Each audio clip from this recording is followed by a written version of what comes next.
Bien, entonces, para ir agilizando este asunto, básicamente, entonces sean todos bienvenidos a esta lección número 5, en la que vamos a tratar algunos temas específicos de la gestión de la innovación, en este caso la metodología TRIS. Antes de entrar con la metodología propiamente, ¿verdad? Tenemos que empezar con precisamente qué son metodologías, ¿verdad? Si vamos a la raíz de lo que significa el concepto de metodología, significa estudio del método prácticamente, ¿verdad? Entonces hay muchos métodos para hacer muchas cosas y la metodología 3 es básicamente uno de esos métodos que se puede utilizar para ayudarnos a generar o a, bueno, generar prácticamente soluciones sobre cierto tipo de problemas. Entonces, es solamente una de tantas que hay y que existen. Vamos a ver ahorita un pequeño recorrido sobre esas metodologías que a nivel de innovación se pueden utilizar o se suelen utilizar, básicamente para que tengan todo un contexto general. Luego de ahí apuntamos directamente a la metodología que vamos a ver puntualmente, que es la metodología TRIS. Entonces, en este contexto, la innovación prácticamente se puede emplear diversas metodologías y técnicas. No es que una sola técnica es la que me sirve a mí. Por más que ustedes escuchen por ahí, quizás que existe, digamos, unas más populares que otras, por ejemplo, el design thinking, el diseño Canva, todo eso, ¿verdad? Que son como las que más se escuchan por ahí. No quiere decir que solo esas existan, ¿verdad? Sino que hay muchas, muchas que se pueden utilizar. Y máximo ustedes a estos niveles que estamos hablando de ingeniería, en los cuales conocen muchas herramientas que pueden ayudarles, obviamente, a desarrollar algún producto o algún servicio de una manera más eficiente. Esto lo comento porque por lo general, como esta área de innovación está muy ligada también a la parte de emprendedurismo y trata de fortalecer ese emprendedurismo, lo que busca es dar ciertas herramientas generales para que la gente que quiere emprender un negocio nuevo y todo ese tipo de cosas a nivel de innovación pueda hacerlo. Eh, la gran ventaja que se tiene es que ustedes, por ejemplo, ya están en un área de ingeniería, ya están, por ejemplo, próximos a graduarse inclusive. Entonces ya prácticamente son ingenieros y tienen mucho conocimiento de muchas cosas. Pero muchas de las situaciones que ustedes vayan a ver a través de estas metodologías quizás las vean muy simplistas, pero es porque quizás el diseño de estas herramientas está hecho para que cualquier persona, independientemente de su grado de estudio, pueda optar por una innovación o pueda optar por un emprendedurismo, un emprendimiento básicamente. Entonces, aquí no se trata de ver herramientas demasiado profundas, puesto que obviamente los niveles de escolaridad a los que apunta la innovación, el emprendimiento y todo eso, no hace ciertas distinciones con respecto a esos niveles de escolaridad, ¿verdad? Entonces, esta metodología no quiere decir que sea muy simple, tampoco tiene sus complicaciones y todo, pero en ese contexto es lo que quiero dejar, ¿verdad? Que básicamente a través del tiempo ustedes van a ver que quizás hay unas que son como las más populares que hay, pero es porque son las más simples que cualquier persona con un grado mínimo de estudios puede entender para hacer un emprendimiento. Básicamente, ese es como el contexto. Bien, ya propiamente en materia, aquí ustedes ven esta pequeña imagen al lado derecho, básicamente lo que tengo es una especie de embudo y lo que tengo es una línea que se va haciendo un montón de recovecos, por decirlo de esa forma, ¿verdad? Se va haciendo un nudo y se va desalineando hasta que ya quede como una línea clara y al final de ahí surge una idea. Eso es como lo que conocemos una tormenta de ideas, una lluvia de ideas. Por lo general, la innovación siempre parte de eso, de una convulsión de muchas ideas que a fin de cuentas se tienen que ir afinando hasta obtener un producto final que sea la innovación propiamente. Aquí les voy a presentar un método típico de ese embudo, básicamente, para que ustedes vean en ese contexto cuál es más o menos el método, por decirlo así, general, en el que se circunscribe a la innovación. Entonces, por decirle algo, no les voy a leer todo esto, ahí les queda en la presentación, básicamente, es para que vean una especie de flujo que se genera. Básicamente, eso lo que nos dice es que todo empieza, ¿verdad? Por un descubrimiento de esas ideas, ¿verdad? Ya sea de necesidades que ustedes detecten y todo ese tipo de cosas. Luego pasa a una primera etapa que es donde se establece algún alcance de ese tipo de idea. Luego se construye un modelo o un caso para poder comercializar ese tipo de idea. Luego se desarrollan los prototipos y se realizan las pruebas. Y luego se valida y se prueba todo eso. hasta que al final prácticamente ya yo lanzo al mercado propiamente cualquier invento que yo haga o quiera hacer, ya sea un producto, una mejora o lo que sea. Entonces, básicamente, eso es como en términos generales, dirían que sigue el mismo concepto del embudo, ¿verdad? Que es básicamente agarrar algo muy desordenado o que no tenga mucha claridad al principio y tratar de irlo llevando hasta alinearlo lo más posible para tener ya una idea clara al final y que esa idea clara se convierta obviamente en la innovación propiamente.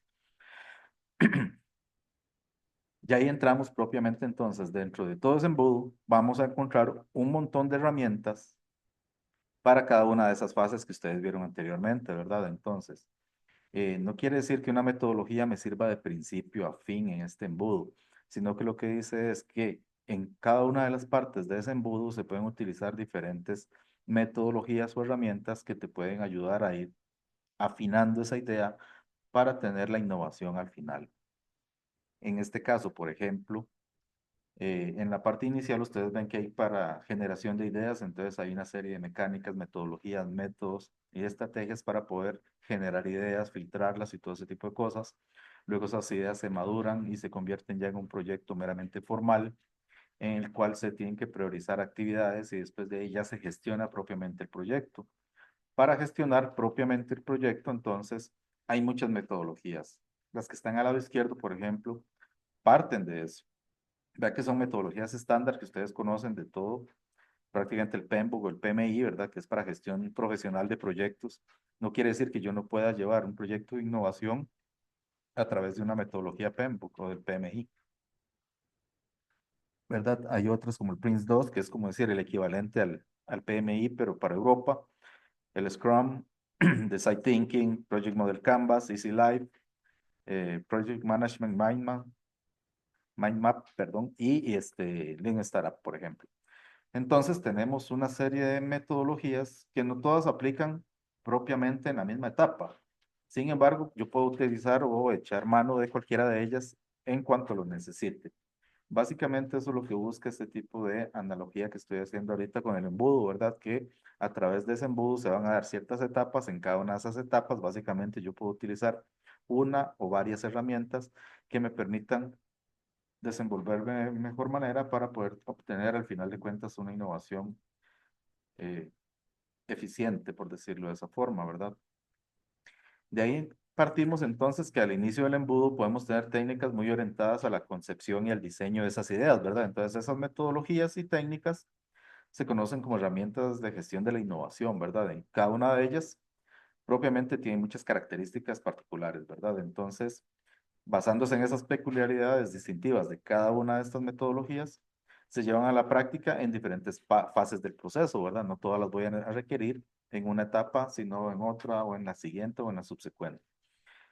Bien, dentro de esas técnicas que estamos viendo en esa entrada de ese embudo, se trata de generar o hacer la conceptualización y el diseño de la idea propiamente.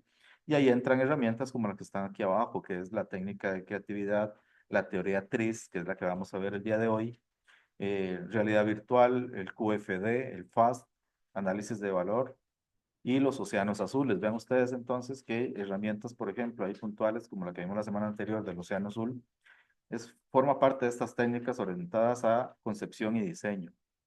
¿Verdad? Básicamente. Análisis de valor, creo que ya ustedes lo han visto por ahí en alguna de las materias que se ven en ingeniería, lo mismo el QFD.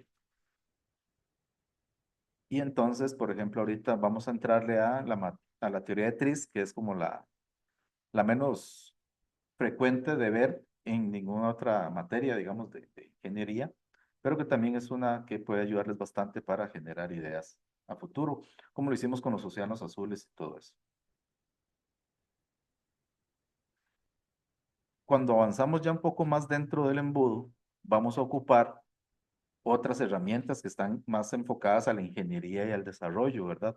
Esas otras se muestran acá al lado derecho, que sería como la ingeniería concurrente o el diseño CAD-CAM-CAE, el DFMA, que lo veremos también la próxima semana, análisis a modo de fallos o el FMA, el prototipaje rápido y el diseño de experimentos inclusive, ¿verdad? Entonces vean ustedes que también aquí tengo una serie de herramientas que yo puedo utilizar precisamente para cuando ya estoy en las fases de ingeniería, ya de buscar el prototipo, de ver qué tan funcional es lo que estoy haciendo, ¿verdad? Llámese un proceso, un producto o un servicio, en esos términos básicamente, ¿verdad? Entonces vean que hay muchas herramientas y hay muchas técnicas. No quiere decir que el proceso como tal de innovación esté circunscrito a una única metodología como tal. Vamos a ver una que nos va a desarrollar o nos va a permitir darle un enfoque, pero es precisamente porque es como decir la más popular, que es cuando vamos a hacer el desarrollo del taller de Design Thinking. Que eso lo veremos después de la semana 8 en adelante, creo, por ahí.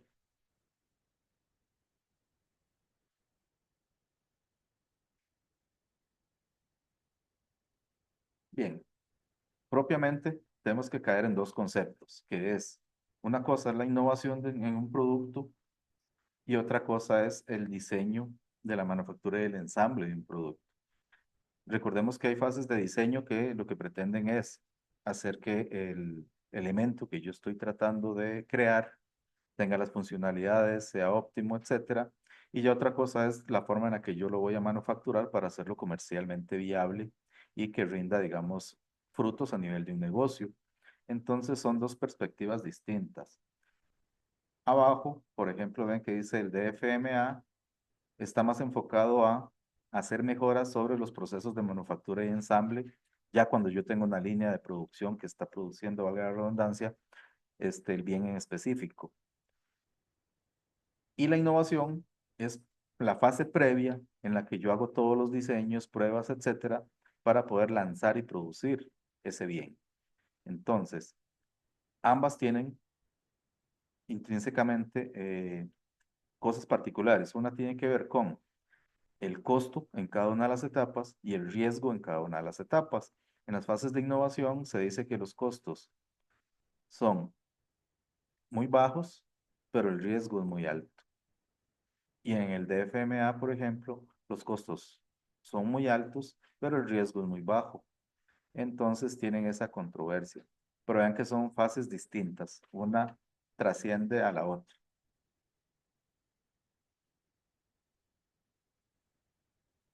Lo que les comentaba, por ejemplo, de la innovación es que tiene esa característica, ¿verdad? Que básicamente entonces ellos, al ser, proporciona rentabilidades muy grandes. O sea, si yo la logro pegar, la pego durísimo, como dicen, pero tiene también riesgos muy importantes, que toda la inversión que yo pueda hacer en estas etapas puede ser que no llegue a nada y se termine perdiendo. Entonces, el riesgo de perder, quebrar o de que no funcione nuestra innovación, pues prácticamente es muy alto. Pero como dicen, si la logro pegar, la pego en grande. Eso es una característica que tiene la innovación. En el otro, que es el DFMA, por ejemplo, ellos tienen rentabilidades más bajas porque obviamente ya tienen un producto que está en el mercado y lo que hacen es hacerle ciertas mejoras al producto. Entonces, obviamente esas rentabilidades no van a implicar gran cosa. Y el riesgo también es muy bajo porque obviamente entonces ya un producto que sirve, pues prácticamente ya está en el mercado, ya se vende. Puede ser que la mejora no sea funcional y se pueda eliminar después o se le agreguen otras mejoras, pero son paulatinas y pequeñas y no genera un gran riesgo de que la gente deje de comprar, por ejemplo, el producto porque se le agregó X o Y cosa. Entonces, tienen esas dos aristas, ¿verdad? De perspectiva. Entonces, recuerden que es una alta inversión y un alto riesgo lo que tiene la innovación, ¿verdad? En este caso, esa rentabilidad que puede generarme va a ser muy alta en el caso que yo logre pegarla, pero también tengo un riesgo muy alto y es que eso no pegue y todo lo que invertí prácticamente se pierda. Bien, entrando en un contexto más general, aquí chicos, eh, creo que todo el mundo conoce el ciclo de vida de un producto o al menos ha escuchado hablar de él. Esta gráfica que ustedes ven acá es bastante interesante porque muestra dos cosas. Primero, si yo trazo una línea ahí donde ustedes la están viendo, prácticamente estoy dividiendo las dos partes del ciclo de vida de un producto, ¿verdad? Que tiene que ver el ciclo de vida del producto propiamente y al lado izquierdo tengo lo que se conoce como el ciclo de vida de la innovación, que es como decir esa parte de diseño. Entonces, al lado derecho yo ya tengo un producto que está comercialmente viable y a la izquierda lo que tengo son todas esas fases de diseño previas que yo requiero para poder lanzar un producto al mercado.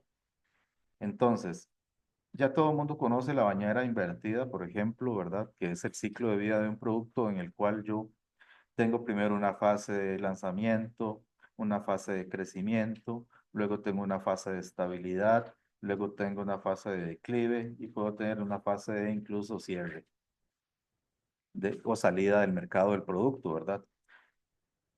¿Qué es lo que se monitorea a nivel de las empresas? Pues prácticamente ya cuando lanzan un producto al mercado, la idea es que cuando ya empieza a decaer, de aplicar estrategias nuevas para que este producto se mantenga la mayor cantidad de tiempo posible en esta línea de periodo de ganancias netas o que genere un rendimiento alto, o sea, que no empiece a decaer.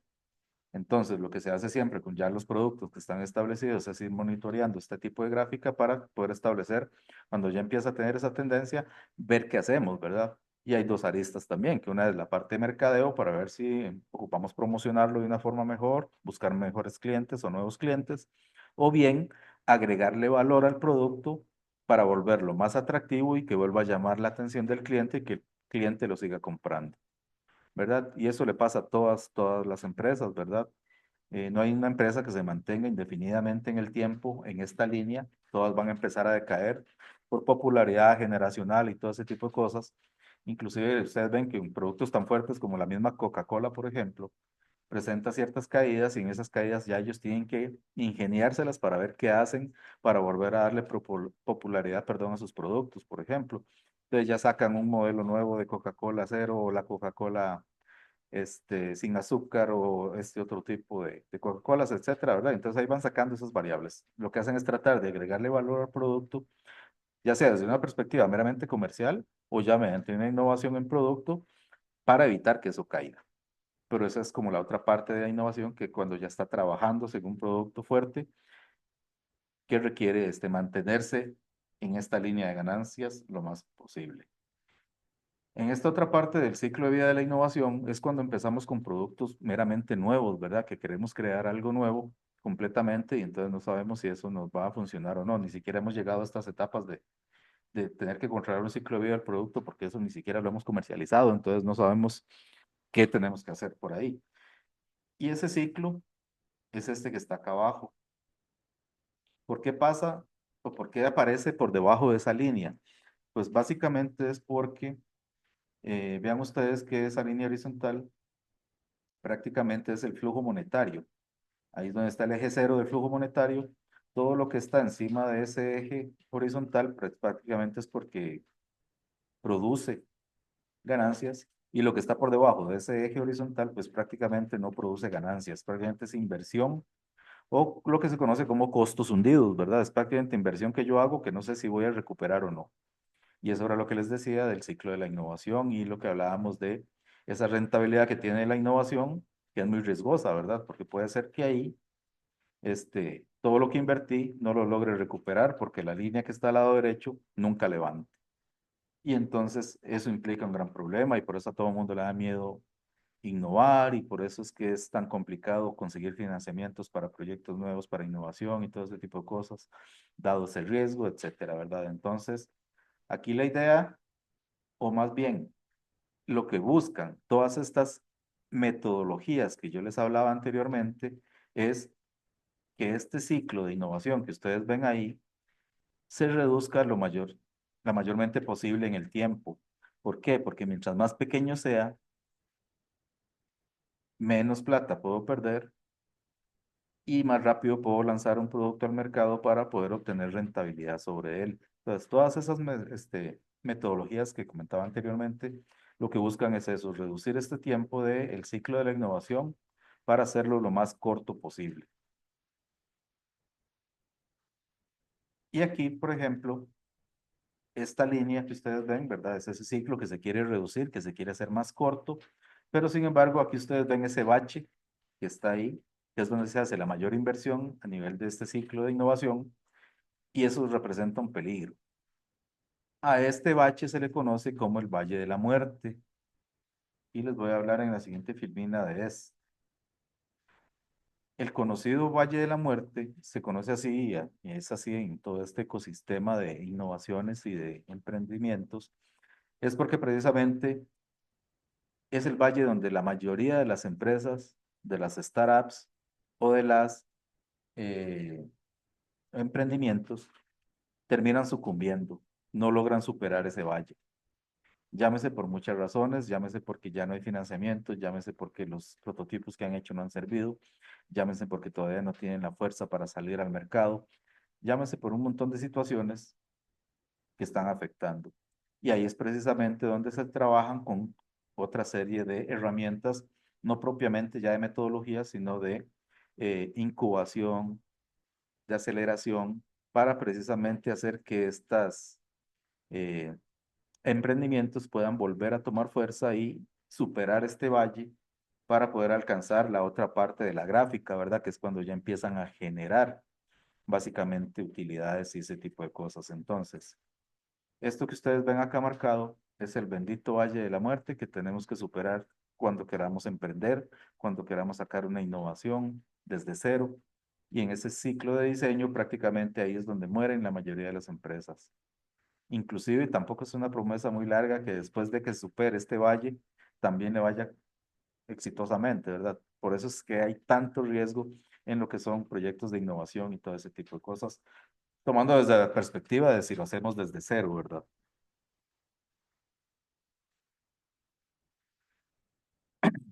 Ok, generando todo ese contexto que ya les comenté anteriormente, entonces lo que vamos a hacer ahorita es empezar a ver esas metodologías.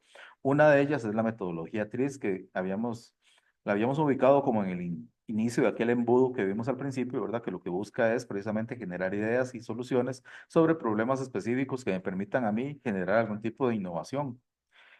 Para contarles un poco de la historia, básicamente esto nació desde, vean ustedes, 1946, ¿verdad? Entonces, es bastante viejo esto, el concepto como tal, ¿verdad? No quiere decir que la metodología sea obsoleta, sino que obviamente tiene muchos años de haber sido generada. Básicamente en Rusia, como pueden ver por ahí, Henry Karl Schuller fue quien la generó. Y curiosamente lo hizo a través de su trabajo. Él trabajaba en una oficina de patentes, básicamente, y lo que hacía era revisar patentes para irlas clasificando. Entonces él clasificó cerca de 200.000 patentes y se dio cuenta que había un principio inventivo. A partir de ese estudio, él se dio cuenta que había un principio inventivo en cada una de esas patentes y que la mayoría respondían a ciertos parámetros ingenieriles comunes.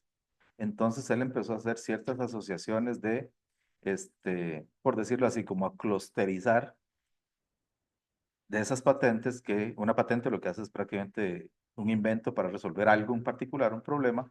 Entonces él empezó a ver que se comportaban muy similar, digamos, que ya él empezaba a ver que una ya no era tan distinta de la otra y otras ya estaban resolviendo ese problema por otra vía. Entonces empezó a hacer esas clasificaciones y se dio cuenta de que precisamente, como dicen, mm, no es que ya todo esté inventado, sino que la mayoría responde a algo que ya también se ha tratado de resolver. Entonces, de ahí él empezó a trabajar sobre esa idea para generar lo que se conoce hoy en día como la metodología TRIZ. Que TRIZ significa Teoría de Resolución de Problemas de Inventiva. Solo que trae esas siglas porque obviamente es en ruso y no les voy a poner ahí el término en ruso porque sería impronunciable para nosotros que manejamos más vocales que consonantes, ¿verdad? Pero esa es en sí la metodología, ¿verdad? Ok, TRIZ como proceso sistemático propiamente lo que permite es que cualquier persona, estamos hablando a nivel técnico mínimo, desarrolle significativamente habilidades de pensamiento crítico y formal para fomentar esas capacidades de inventiva, ¿verdad? Una creación para la resolución de problemas. Entonces, básicamente, dado ese nombre, lo que TRIZ nos ofrece es básicamente cómo podemos, basándonos en un tipo de problema, obtener una mejor solución en términos generales. Y para eso tenemos que ver dos conceptos. Uno que es los tipos de problemas, que hay dos tipos de problemas, los problemas que se conocen con soluciones conocidas y los problemas con soluciones no conocidas. Entonces, ¿qué hace esta diferenciación? Dice que los problemas con soluciones conocidas, por ejemplo, se encuentran en bibliografías, expertos, congresos, etcétera. O sea, ya hay algún registro de que eso se ha resuelto de alguna forma. Y entonces uno puede echar mano directamente a esa información para resolver propiamente el problema puntual que está tratando de evaluarse. Pero también nos vamos a encontrar con que hay problemas con soluciones que no son conocidas, ¿verdad?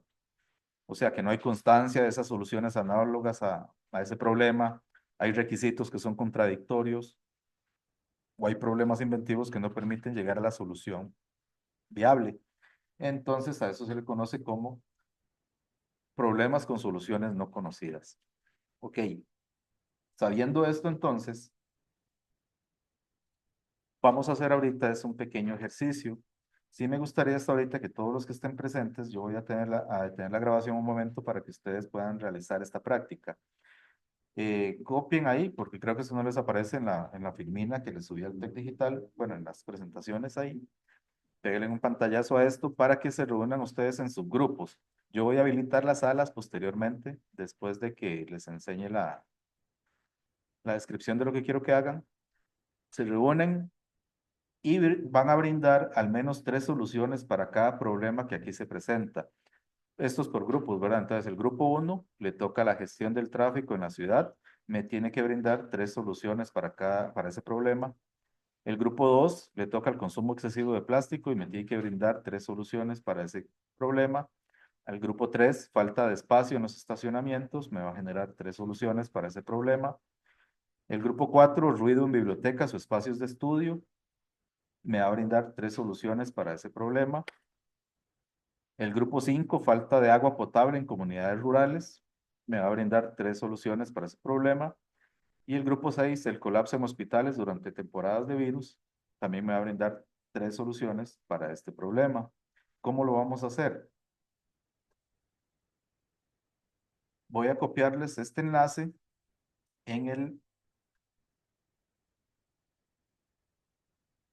chat del Zoom para que ustedes puedan ir a este panel.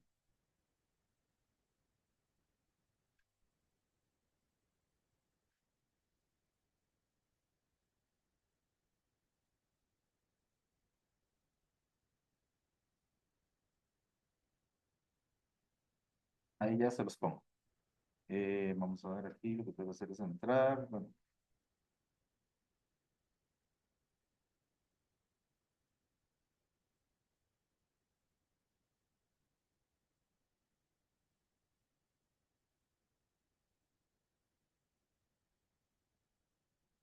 bien, en este panel van a encontrar una etiqueta para cada uno de los grupos, ¿verdad? En este caso, aquí viene, por ejemplo, el programa del grupo uno, aquí viene el programa del grupo 2, el grupo 3, el grupo 4, etcétera.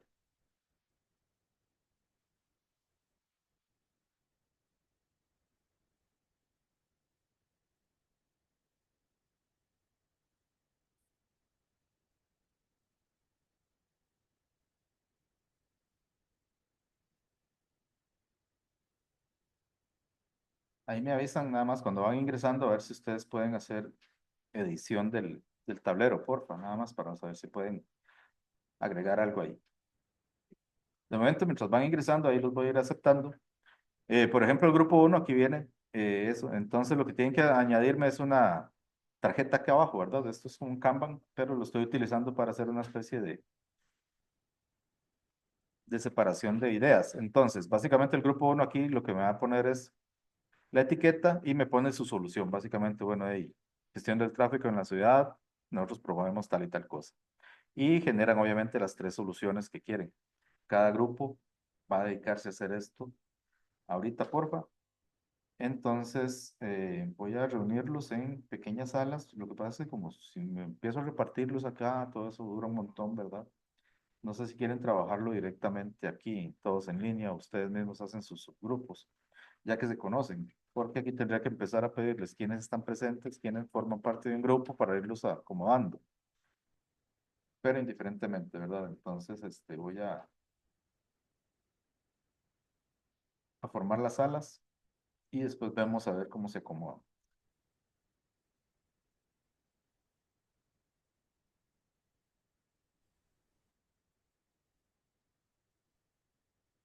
Tengo la sala uno. ¿Quiénes forman parte del grupo uno que están ahorita presentes en la sesión? Eh, Daniela Chavarría, yo, Dame un segundo, Chavarría Daniela. ¿Quién es yo? Diego Salazar, Diego Salazar, Lucía Lucía y Angélica Castro.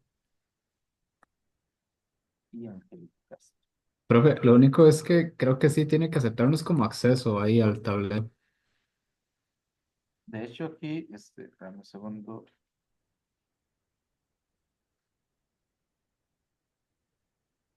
Y ahorita continúo ahí acomodándolos. Ya,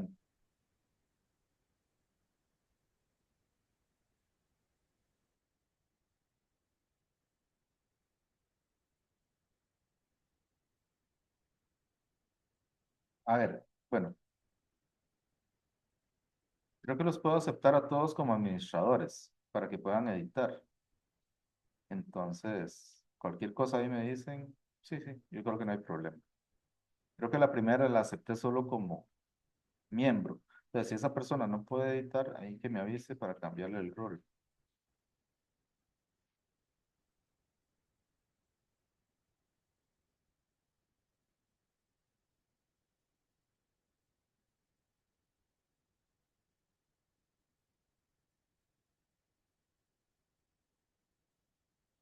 Ahora,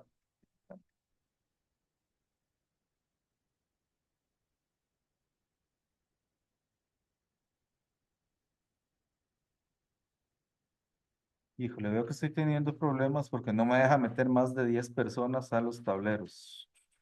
Y tengo ahorita 20. Entonces voy a tener que sacar a dos de cada grupo. Que queden dos nada más que puedan editar en el tablero acá. O al menos uno. Entonces, sí me gustaría es que me dijeran quiénes ahorita que no están en algún grupo no tienen acceso. Y creo que eso ya es una limitante por la versión que estoy usando. Ujú.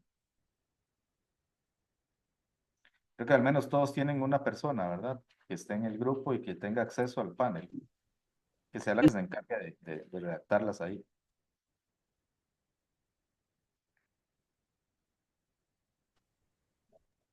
Creo que al menos para el grupo uno sí. Sí. Entonces ahí que se conecten al menos. Entonces yo ya tengo aquí a Angélica, Daniel, Diego y Lucía. En esta otra tengo a grupo 2. ¿A quién meto? Laura Barquero, Mariela Barquero y Fabiola Vega. Laura Barquero, Mariela Barquero, me dijiste. Sí, ¿Y quién más? Fabiola Vega. Y Fabiola Vega, listo. En el grupo 3,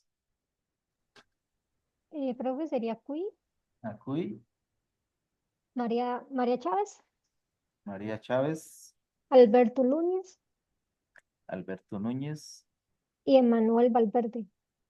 y Emanuel Valverde, gracias, Cuy. En el grupo 4,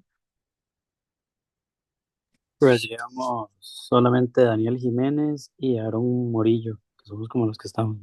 ahí están ustedes dos. En el grupo 5, ¿a quién tengo? A nadie. Profe, creo que estoy yo, Sebastián Zúñiga, eh, A ver, Kelly Pavón, mm, creo que ya. Ah, no, y Luis Zúñiga.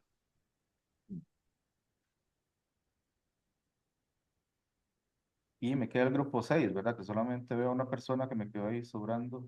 Bueno, no sobrando, sino que ya no tengo a nadie más. El grupo. Bien, entonces trabájenlo. Voy a abrir las salas. Se conectan, porfa. Y una vez que están ya ahí, empiecen a discutir cuáles son las soluciones que ustedes proponen y luego nada más las trasladan a este pallet, porfa. Voy a dejar de grabar aquí.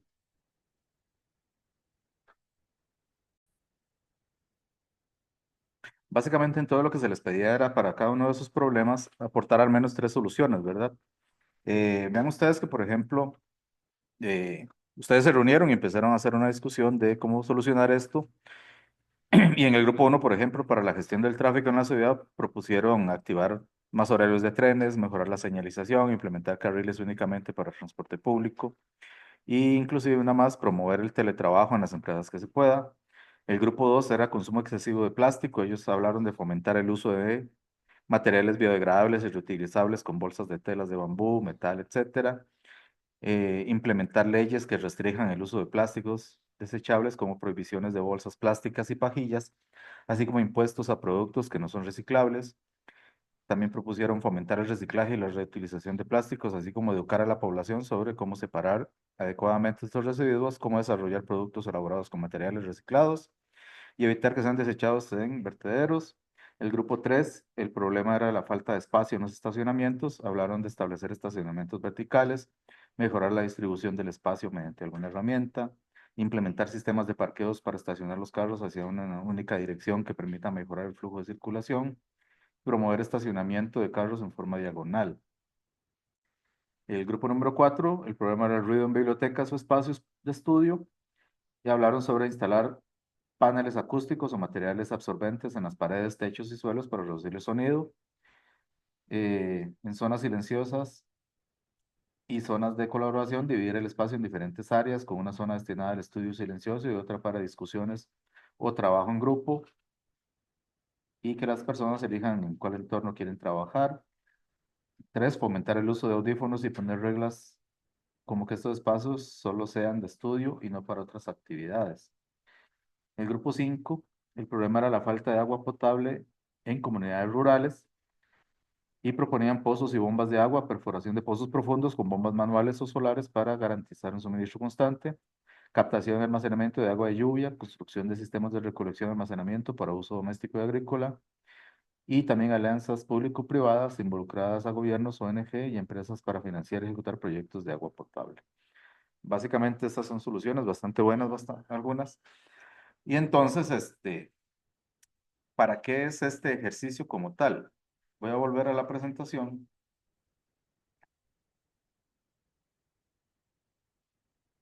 Y vamos a retomar en donde habíamos quedado previamente a realizar este pequeño ejercicio.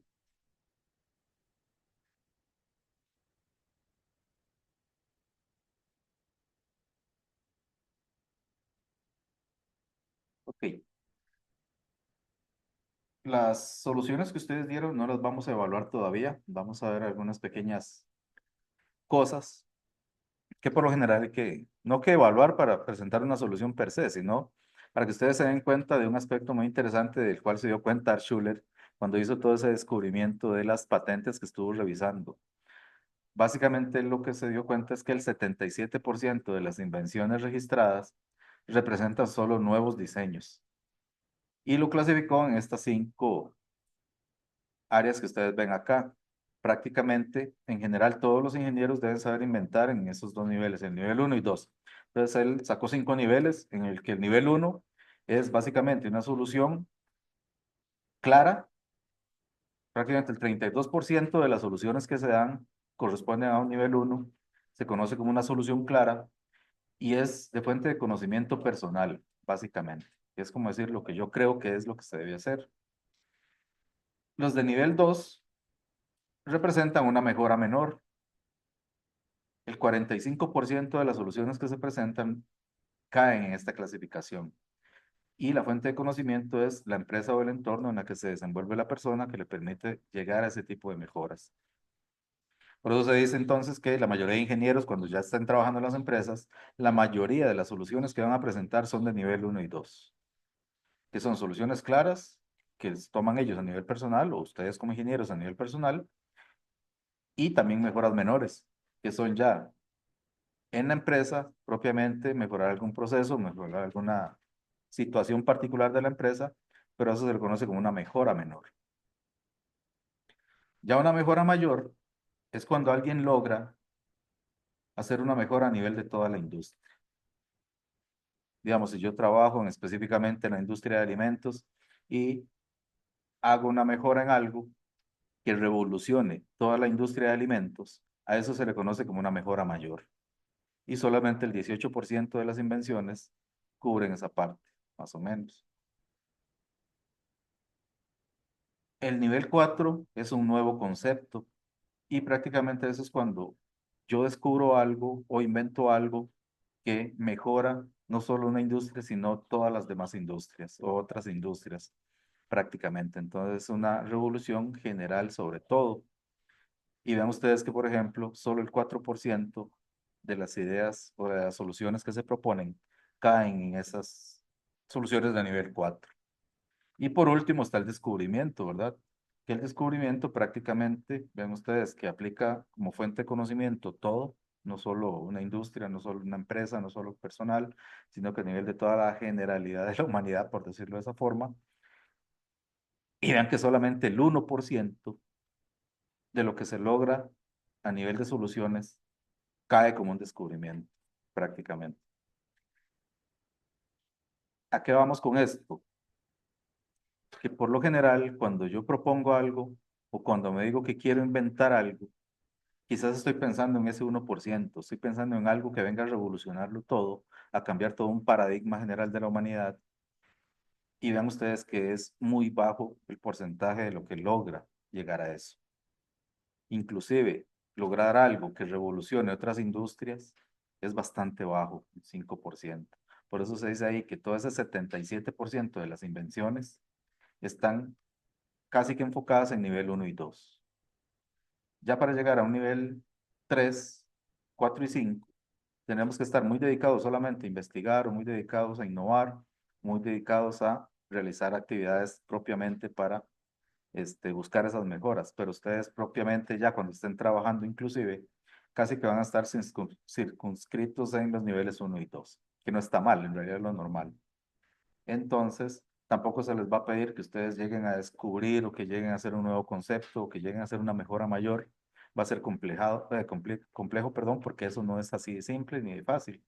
Y vean que basándose en el estudio de, por ejemplo, las soluciones que se proponen a problemas específicos, ya están clasificadas de esta forma. Entonces, ¿qué es lo que ocurre? Las diferencias entre esos niveles pueden ser caracterizados por el número de prueba y error que se realizan. ¿A qué se refiere eso? A que, por ejemplo, si yo tengo aquí una solución clara, según dice esta tablita que ustedes ven por acá, básicamente se requieren alrededor de 1 a 10 prueba y error para obtener una solución. Yo tengo un problema particular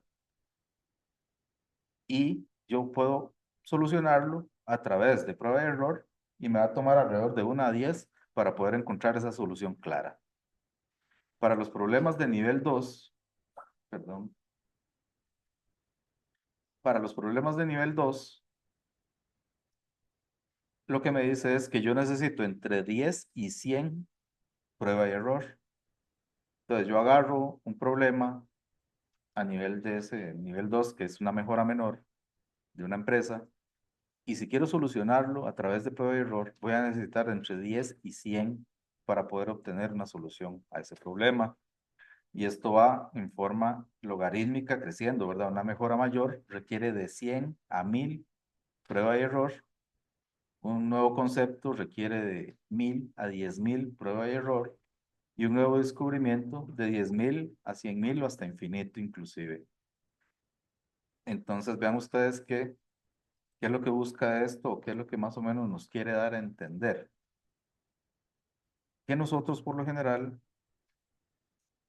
buscamos las soluciones, obviamente, de una forma de pensar muy característica del ser humano, de muchas características propias de cómo nos enseñan a pensar desde la primaria, desde que nos hacen niños y vamos al kinder y ya nos enseñan a pensar en la escuela con el método científico y con esto y con lo otro, y entonces nos van generando una estructura mental en la cual nosotros vamos a abordar los problemas basándonos en esa estructura predefinida. No es una estructura que usted se inventó, no es una estructura que usted creó solo, sino que es una estructura a la cual usted ha venido madurando a través del tiempo. Dependiendo de esos niveles de los problemas, también usted va a requerir más aplicación para poder obtener soluciones. Puede ser que su solución no sea la óptima de primera entrada, sino que tenga que ser una o dos o tres o cuatro, cinco, seis, hasta llegar a una solución clara en el momento, digamos, de las de nivel uno. En las de nivel 2 igual vas a necesitar más prueba de error, etcétera, ¿verdad? Entonces, vean desde esa perspectiva, ¿verdad? La dificultad que hay para poder obtener una solución basándose en estas pruebas de prueba y error, ¿verdad? Básicamente, entonces, por eso es que al ingeniero se le dice, bueno, aquí usted no puede trabajar por prueba y error, ¿verdad?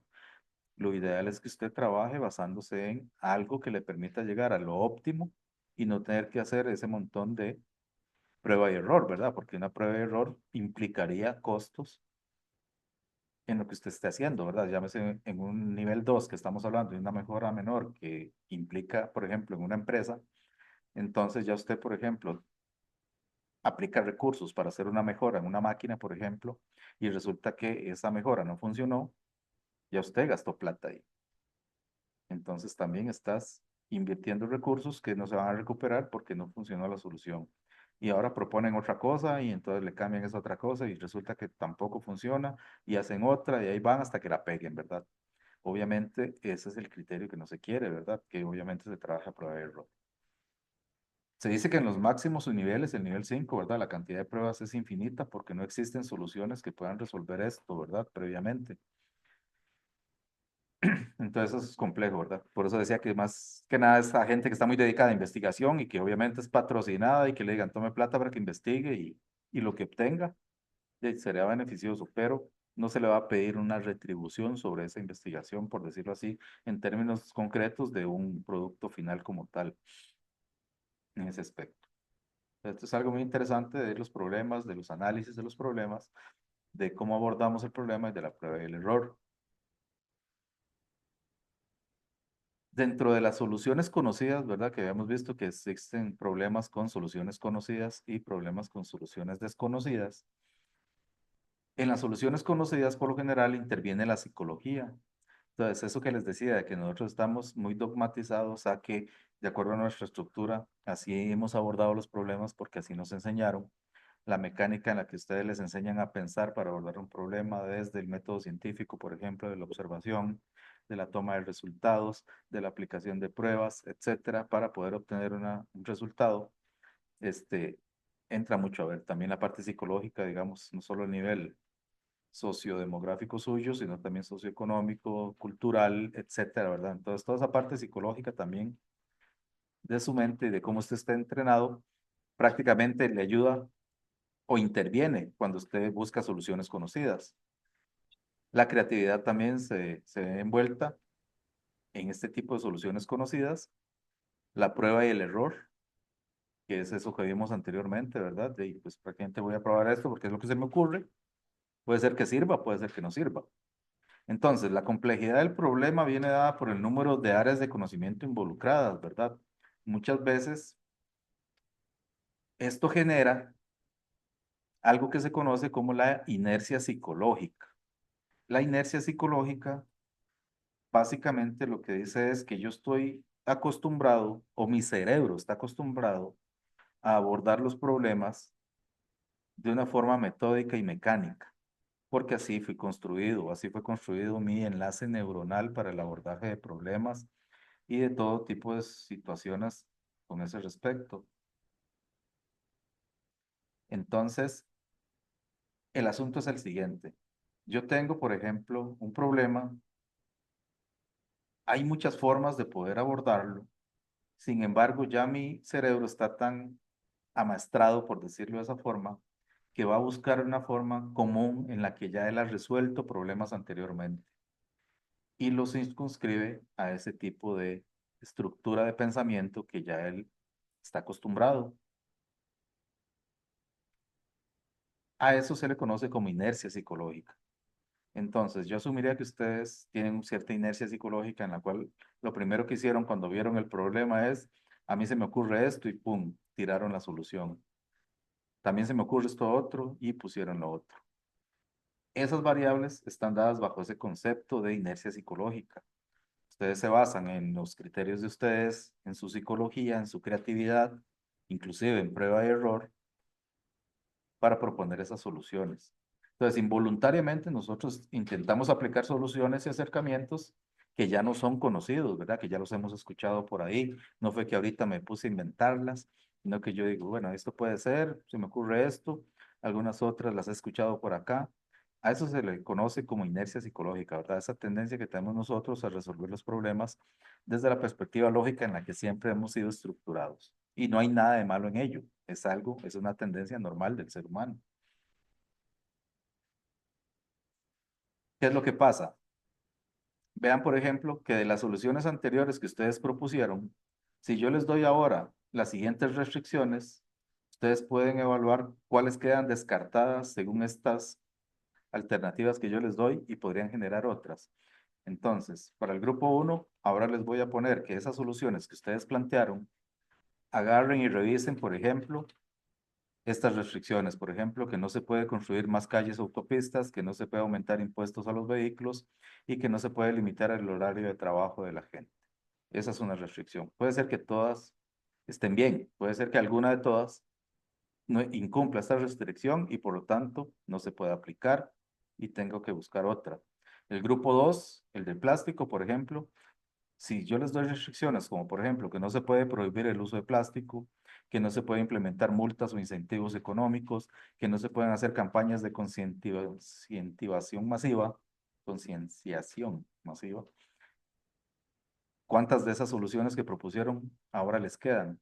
En la 3, por ejemplo, en la falta de espacio de estacionamientos, que no se puede construir más estacionamientos, por ejemplo, si no se puede cobrar más por el uso del espacio, si no se puede limitar los tiempos de parqueo, por ejemplo.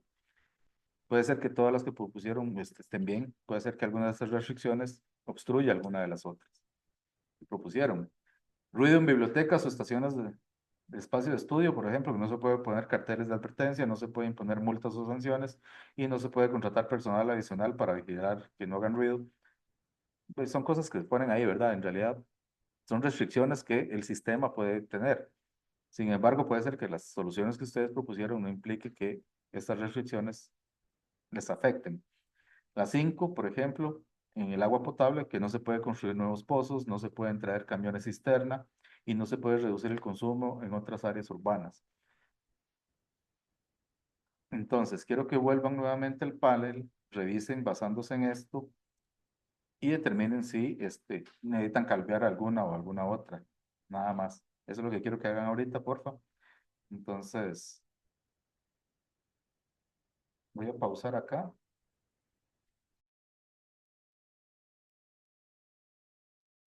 Bien, muchas gracias. Ya están por acá nuevamente. Aquí lo que les iba a comentar era básicamente que, bueno, se dieron cuenta de que, por ejemplo, cuando ustedes generaron las soluciones, obviamente no se dio ningún contexto para que consideraran ninguna restricción. Esas se hicieron posteriormente, ¿verdad? A posteriori. Y puede ser que alguna de las que ustedes sugirieron, pues no calzaba dentro de esa restricción y pues obviamente tuve que lanzar otra solución. Eh, ¿Qué pasa si esa otra solución yo le busco otro pero? Pues tampoco se va a poder implementar. O a cualquiera de las que a ustedes le salió como buena en su primera instancia, yo le busco una restricción a esa para que puntualmente no se pueda realizar. Pues no va a servir. Eso precisamente es prueba y error. Aquí estamos lanzando pruebas y errores, ¿verdad? Prácticamente lanzamos 3, vimos unas restricciones, algunas no calzaron, mandamos otra y esa otra quizás evaluemos el sistema y nos salgan más restricciones y esas no nos calcen. Y eso que estamos haciendo se llama prueba y error precisamente. Estamos trabajando bajo una base empírica en la cual dentro de nuestro conocimiento, cuando conocemos el sistema, pues tratamos de proponer soluciones ideales, ¿verdad? Dentro de ese contexto, sin embargo, no quiere decir que el sistema no tenga restricciones que impidan que ellas se hagan. Obviamente, y lo ideal sería conocer todo el sistema y todas las restricciones que pueda tener el sistema. Entonces, dentro de esa perspectiva, básicamente lo que se busca con esta iniciativa o este ejercicio como tal es precisamente que ustedes entiendan ese concepto, que nosotros estamos acostumbrados a pensar de una forma, proponemos soluciones basándonos en nuestros criterios, en base a prueba de error, y ahí vamos tratando de resolver algún tipo de problema en particular. Eso era como en términos generales lo que buscaba esta actividad en estos términos.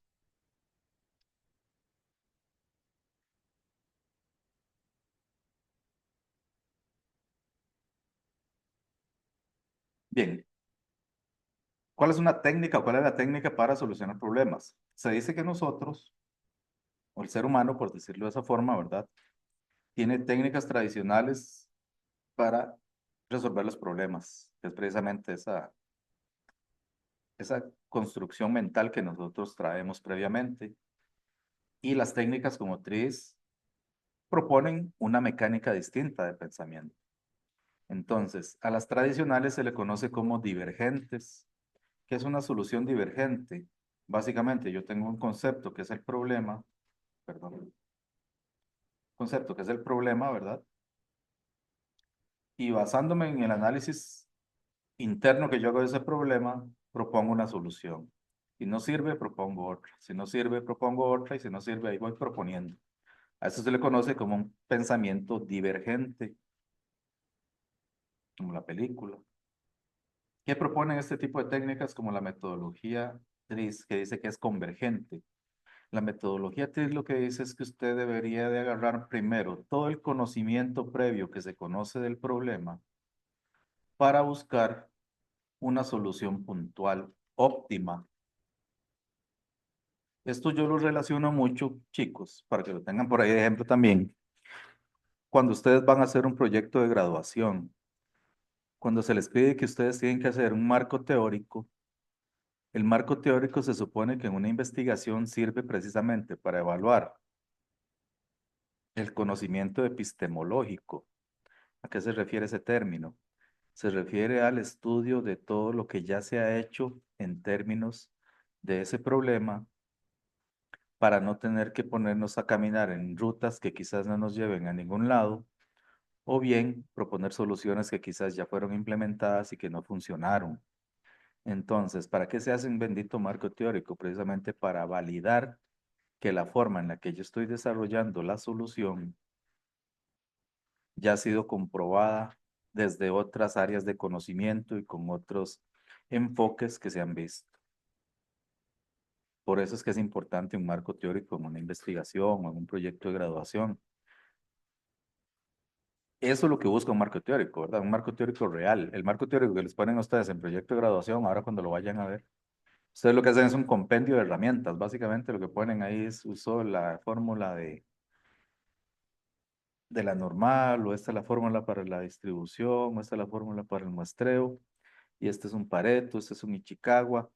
Lo que hacen es un compendio de herramientas que no vienen siendo un marco teórico. El marco teórico lo que busca es validar que su forma de pensar ha contemplado otras aristas de pensamiento de otros investigadores que lo obligaron a usted a irse por esa línea particularmente, descartando lo que ya se había evaluado que no funciona y tomando como referencia lo que ellos consideran que sí funciona. Entonces, básicamente, eso es lo que proponen estas metodologías, básicamente, tratar de primero evaluar todo el conocimiento que se ha generado a través de la historia, por decirlo así, ¿verdad? En términos muy holísticos, pero para buscar una solución general u óptima a un problema en específico y quitarnos de esta forma de pensar que es agarro el problema, tiro solución, agarro el problema, no funciona, tiro otra, si no tiro esta, si no se me ocurre lo otro. Evolucionar ese tipo de pensamiento, ¿verdad? No tener un montón de soluciones que puede ser que no funcionen, a buscar una solución la más óptima de todas. ¿Cómo me doy cuenta de todo esto, verdad? Eso es precisamente lo que vamos a ver a continuación. Ok, la metodología TRIZ básicamente es para la creatividad e innovación. Entonces, esta teoría busca esa solución de problemas de inventiva puntualmente. Entonces, básicamente lo que nos dice es que ustedes por lo general se van a encontrar con un problema específico que tienen que resolver. La ideal sería buscar las características generales de ese problema, buscar un principio inventivo que se adapte a esas características generales y le permitan a usted obtener una solución específica. Para entenderlo un poco mejor, yo tengo mi problema. En particular, yo tengo que trasladar ese problema a un problema análogo que ya ha sido conocido. Como dicen por ahí, ya casi que todo está inventado. Difícilmente usted se va a encontrar en una empresa o o en un problema particular en su casa o en donde sea, en donde no se haya tenido que paliar con un problema similar. Entonces, usted lo que tiene que hacer es agarrar su problema, buscar un problema que sea análogo a ese problema, ver cuál fue la solución que se le dio a ese problema análogo y luego tropicalizar su solución a su problema particular. Esto es lo que propone la metodología TRIZ. Yo tengo un problema particular, lo elevo a un problema análogo. Ese problema análogo debe tener, porque ya lo han resuelto, una solución análoga, y esa solución análoga yo puedo implementarla en mi solución particular. ¿Qué estoy haciendo en este caso? Entonces, básicamente, al trasladar mi problema a un problema análogo, lo que voy a hacer es revisar dentro de todo el marco de esa analogía qué ya se ha hecho y cómo se solucionó. Y me va a dirigir hacia un camino más óptimo porque ya se han hecho estudios, porque ya se han hecho un montón de cosas. Desde esa perspectiva, ¿verdad? Quizás no así tan profundo como y tan desmenuzado como se los puedo plantear, quizás, pero vamos a ver que este es como decir el espíritu que tiene la metodología TRIZ.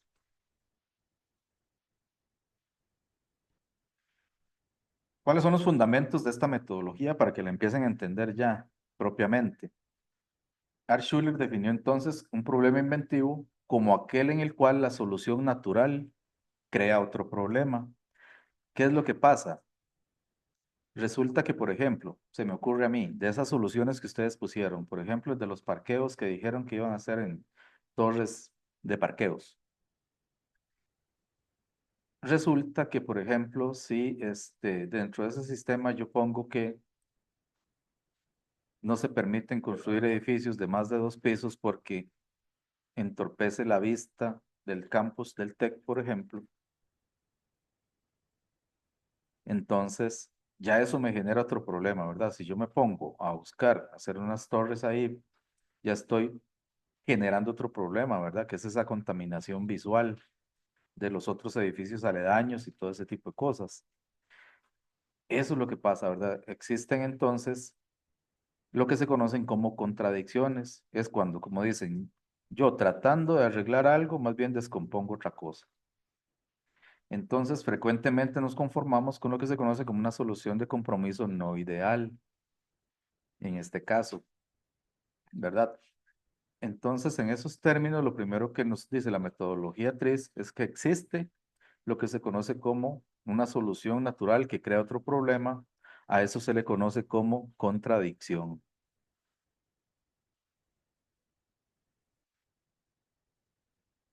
Voy a darles otro ejemplo para que a ustedes les quede un poquito más claro esto. Y esta es una historia, vean. Dice así. Usted como ingeniero recién graduado llega a visitar a su abuela. Conversando con ella le comenta que usted sufre de muchos, que está sufriendo de muchos dolores de espalda, ¿verdad? Usted al observar barrer a la abuelita, ¿verdad? Se da cuenta de que ella utiliza una escoba muy pequeña, ¿verdad? Pues obviamente los dolores de espalda van a estar asociados a que su escoba es muy pequeña. En su afán, ¿verdad? De ayudar y queriendo lucirse como ingeniero recién graduado del TEC, ante su abuelita, ¿verdad? Usted le brinda una solución.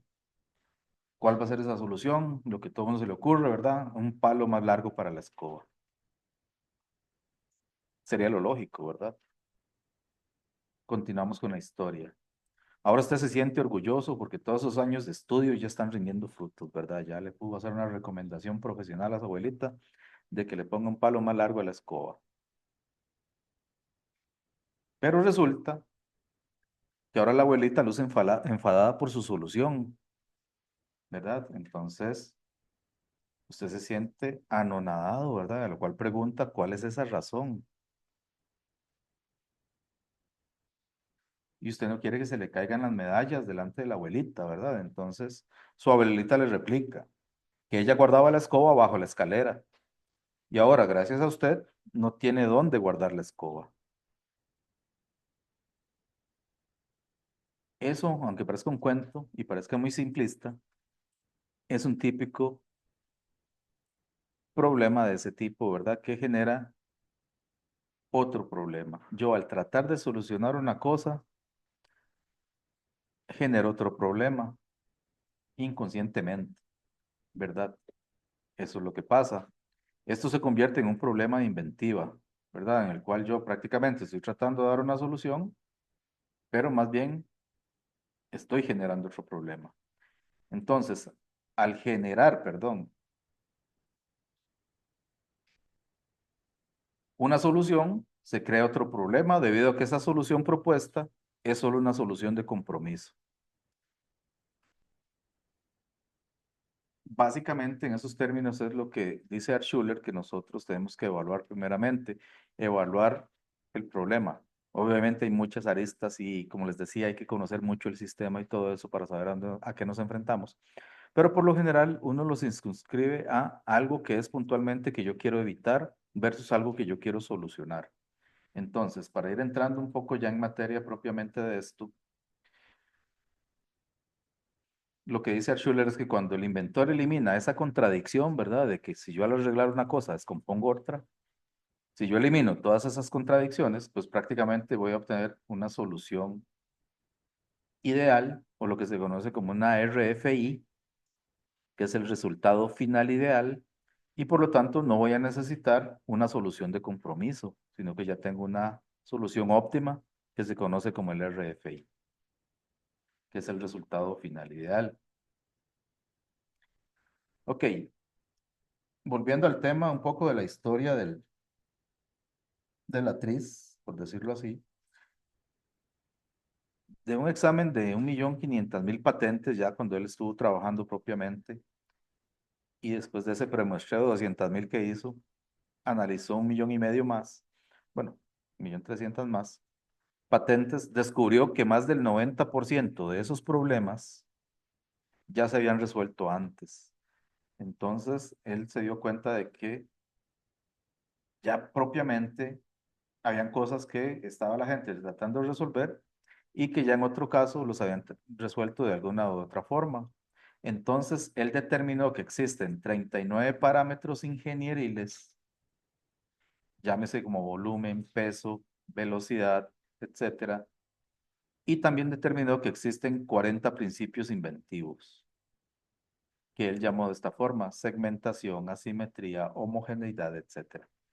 Entonces, el método TRIZ lo que dice es que gracias al estudio de él, que evaluó la forma en que muchos trataron de resolver ciertos problemas, determinó una matriz. Esa matriz está compuesta por 39 parámetros ingenieriles. Y como solución a cada uno de esos problemas se generaron 40 principios inventivos, que son precisamente los que se utilizan para obtener la solución ideal. Eso en esos términos. Ok, el método TRIZ entonces lo que busca es formular la mejora en términos de parámetros ingenieriles. O sea, yo tengo que evaluar esos parámetros ingenieriles del problema. Tengo que detectar el efecto indeseable que la mejora natural generaría en otros parámetros ingenieriles. O sea, identificar la contradicción.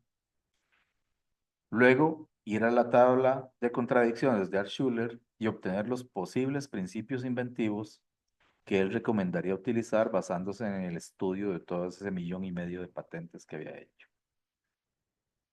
¿Qué permite esta metodología? Básicamente, reducir la prueba y el error, fomentar la innovación porque ayuda a superar barreras de innovación a la creatividad en el caso de que no se nos ocurra gran cosa, superar la inercia psicológica, ¿verdad? Que es esa inercia que tenemos a proponer sobre prueba y error, a tirar lo primero que se nos ocurra, sin evaluar si eso afecta a otra cosa o no. Luego la orientación a la solución, ¿verdad? Que eso es lo que busca en esa mecánica convergente, llevarnos a una solución óptima o una aproximación empírica de una solución óptima, ideal, que se conoce como el RFI.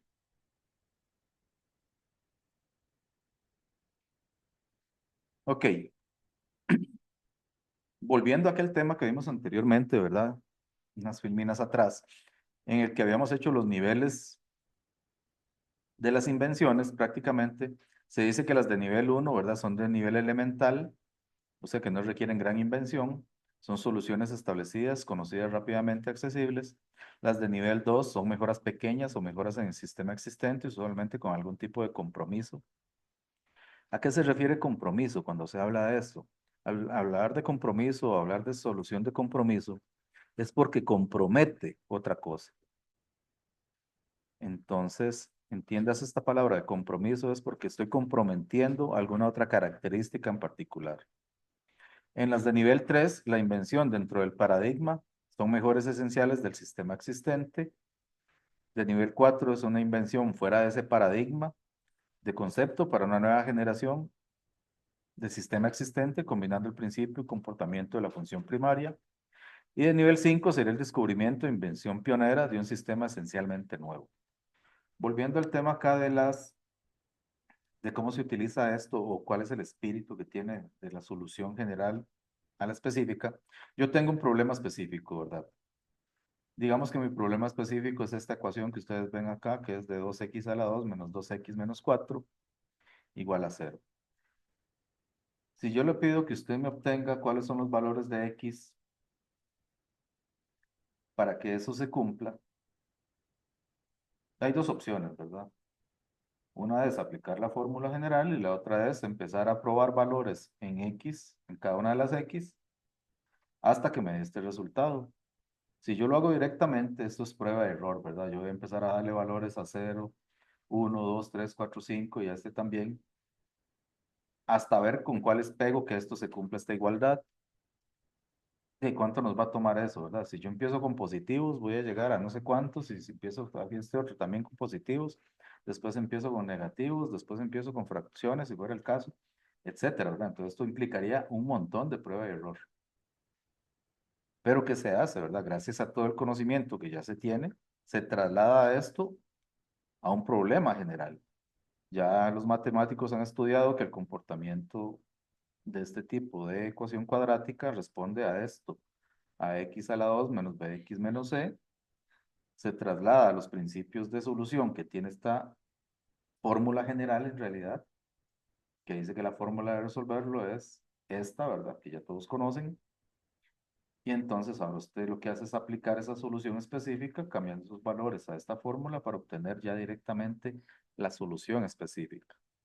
Ese es un término muy matemático, ¿verdad? Pero es como para hacer esa alusión de que, por ejemplo, usted tiene un problema específico, trasládelo a algo general, ese algo general ya tiene una forma de resolverse y esa resolución usted ahora la tropicaliza hacia su problema específico para que tenga su solución específica puntual. Eso es en términos de la metodología, el espíritu que ella busca. Este concepto, para que lo tengan por ahí, porque creo que se les va a hacer referencia en alguna evaluación y siempre me hacen la pregunta, profe, ¿qué es el RFI? Entonces, el RFI es la mejor solución imaginable del problema de manera que un elemento del sistema o un elemento en el ambiente que rodea al mismo realizará la función deseada por sí mismo sin costo o efecto dañino. Aquí tenemos que tomar en consideración algunas cosas. Mucho es el contexto del problema y vamos a ver que ahorita vamos a entrar en mucha discusión de eso, porque precisamente todo va a ser depende, ¿verdad? Entonces, sí, eso siempre va a generar una duda entre todos. Se dice que el resultado final ideal o el RFI tiene las siguientes 4 características. Va a poder eliminar las deficiencias del sistema original. Tiene que conservar las ventajas del sistema original también. O sea, yo no puedo agregarle una solución para quitar una desventaja que tiene si le estoy agregando otro problema. Tiene que usar recursos libres disponibles para no hacer más complicado el sistema. Ese es otro detalle, porque muchas veces se nos ocurren soluciones que son muy geniales quizás, pero el sistema no admite esa solución de momento porque quizás no se puede, ¿verdad? Y luego, no introducir nuevas desventajas. Si la solución que yo estoy dando en teoría cumple con estos 4 requisitos, podemos estar hablando de una RFI o un resultado final ideal. Ok, para que empiecen a ver la metodología ya. Esto que ustedes ven en pantalla son los 39 parámetros de Altshuler. Él los determinó basándose en todos esos estudios que hizo. Entonces, vean ustedes que existe un parámetro ingenieril, él los llamó así, que dice peso de un objeto en movimiento. Entonces, yo tengo, por ejemplo, esta característica. También tengo peso de un objeto sin movimiento, longitud de un objeto en movimiento, longitud de un objeto sin movimiento, área de un objeto en movimiento, etc. Y voy agregando volumen, fuerza, velocidad, forma, tensión o presión, resistencia, estabilidad, temperatura, brillo, confiabilidad, cantidad de sustancia, periódica. En la matriz que yo les voy a facilitar, ahí les va a aparecer una pequeña explicación de cada uno de ellos, en qué consiste, porque muchas veces te hablan de resistencia, pero ¿esto a qué se refiere? ¿Resistencia eléctrica o resistencia material o resistencia de dureza o qué? Entonces ahí viene esa explicación, etcétera, ¿verdad? Entonces hay cosillas por ahí que ya ustedes conocen y que pueden interpretar muy fácilmente. Hay otras que son un poquillo más difíciles como de interpretar, a ver a qué se refiere puntualmente. Pero en términos generales, estos 39 parámetros son los que él determina. Y también determinó los 40 principios inventivos. Los 40 principios inventivos es la recomendación que se da de acuerdo al tipo de combinación que se dé de los problemas de los 39 parámetros inventivos. Ahorita vamos a ver cómo trabaja. Entonces él determinó que existe algo que se conoce como segmentación, separación o extracción, asimetría, calidad total, combinación, anidación, contrapeso, vibración mecánica, nueva dimensión, copia, autoservicio, inversión, velocidad, porosidad, cambio de color, situación, sustitución mecánica, fuerte oxidación, atmósfera inerte, etc. Entonces él sacó estos 40 principios inventivos. La matriz propiamente es algo como esto que ustedes están viendo en pantalla.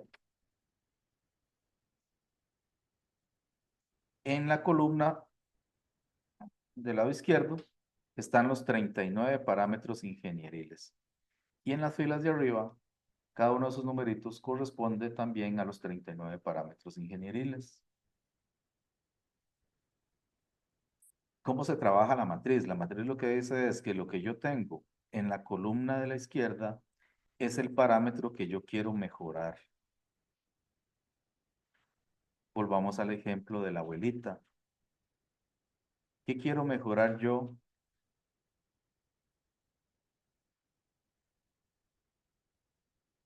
En ese problema de la abuelita. Y es una pregunta abierta, chicos, pero si me la quieren responder. ¿Cuál es el problema que usted quiere resolver en la abuelita?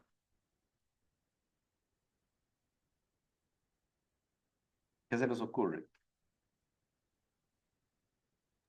Creo que era como tal vez el dolor de espalda que tenía. Correcto. Ustedes vieron entonces que la abuelita estaba sufriendo de fuertes dolores de espalda, ¿verdad? Entonces, eso, en los 39 parámetros de Altshuler, dice que es efectos secundarios dañinos.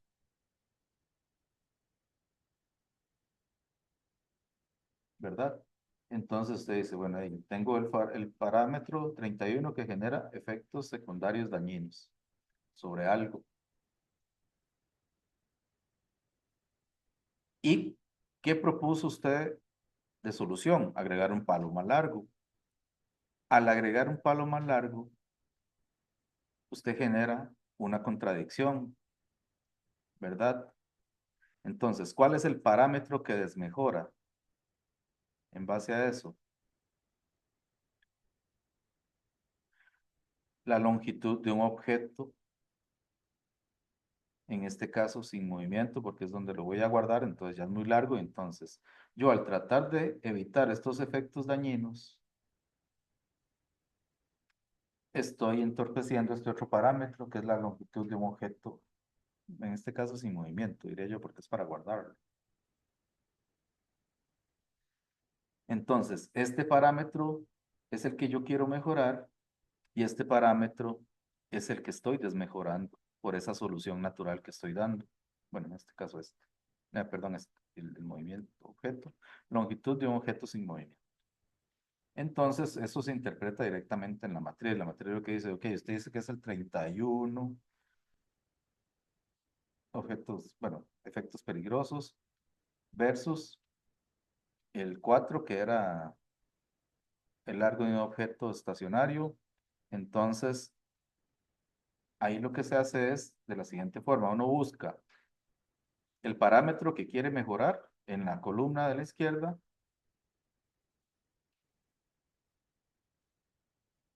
Y en las filas hacen referencia a esos mismos 39, ¿verdad? Por eso es que no se vuelven a escribir acá los nombres. Este uno es peso de un objeto en movimiento, este uno también es peso de un objeto en movimiento. Por eso la intersección entre este y este no hay nada, ¿verdad? Porque si yo mejoro esto, no voy a mejorar eso mismo, no tiene sentido. Pero puede ser que yo mejore el peso de un objeto en movimiento y si desmejore este 3 que es el largo del objeto en movimiento, etcétera, ¿verdad? Entonces se dan estas relaciones. Lo que se busca entonces es, en este caso, por ejemplo, se dice que quiero mejorar el que está a la izquierda, ¿verdad? En la columna, que en este caso sería el largo del objeto en movimiento. Y en este caso particular, de este ejemplo que están viendo en pantalla, dice que está relacionado o desmejora el 5. Que el 5 dice que es el área del objeto en movimiento. Si yo hago la intersección entre esos dos caminos, el parámetro que mejora y el parámetro que desmejora, la metodología me propone esas soluciones, que son los parámetros inventivos o los principios inventivos. Entonces te dice, si usted tiene una contradicción entre el 3 y 5, la sugerencia es que evalúe los parámetros inventivos o las soluciones inventivas 4, 15 y 17. Si yo me devuelvo acá, estos son los principios inventivos, me dice el 4, asimetría, 15, dinamicidad, 17, nueva dimensión. Entonces, te hace estas recomendaciones. Ni pierda tiempo inventando otras cosas. Céntrese en ver cómo combina, cómo dinamiza o cómo agrega nuevas dimensiones para que solucione ese problema puntual en donde usted, al, por ejemplo, aumentar o mejorar el largo de un objeto en movimiento, entorpece el área del objeto en movimiento. Eso es puntualmente lo que hace la metodología, bastante sencilla. Vean ustedes que no todas tienen números. Cuando aparece, vean que la diagonal siempre va a ser porque es el mismo contra el mismo, ¿verdad? Entonces en ese obviamente no hay recomendación. Pero en las otras tienen un guioncito. Ese guión significa que aplican los 40 principios inventivos. Usted tendría que darse la tarea de agarrar esos 40 principios y revisar cuál es el que más le puede servir. Ya les da una recomendación, al menos de 40. Y no es una prueba de error de 100,000, 10,000 o nada, ¿verdad? Sino que ya lo enfoca hacia una solución. Y usted puede evaluar todas de acuerdo al sistema y ver cuáles descarta y cuáles empieza a aplicar. Eso es básicamente la metodología como tal.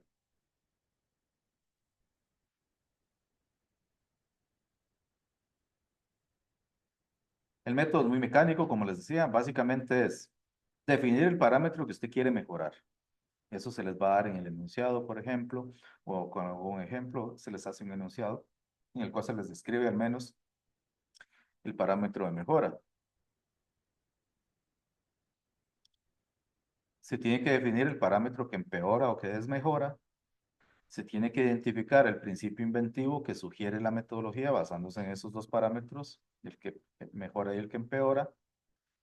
Se tiene que descartar los principios no funcionales. Recuerden que vieron ahí que, por ejemplo, venían 3 principios inventivos. Resulta que algunos, de acuerdo a la restricción del sistema, no se puede utilizar alguno de todos. O puede quedar uno, pueden quedar dos, dependiendo del sistema.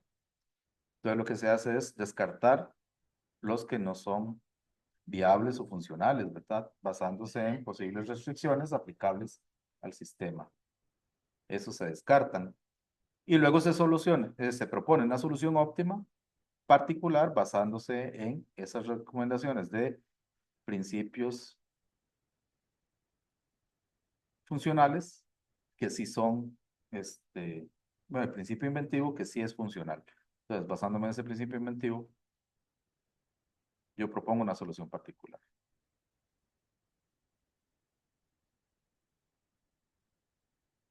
Vamos a ver este pequeño ejemplo. Dice así, la matriz, valga la redundancia, ahora no sé, suena como verso más bien, indica cuál de los 40 principios inventivos se ha utilizado con mayor frecuencia para resolver un problema que implica una contradicción particular en base a los 39 parámetros de Altshuler. El problema, por ejemplo, en este caso es mejorar la iluminación en una oficina sin aumentar el consumo de energía.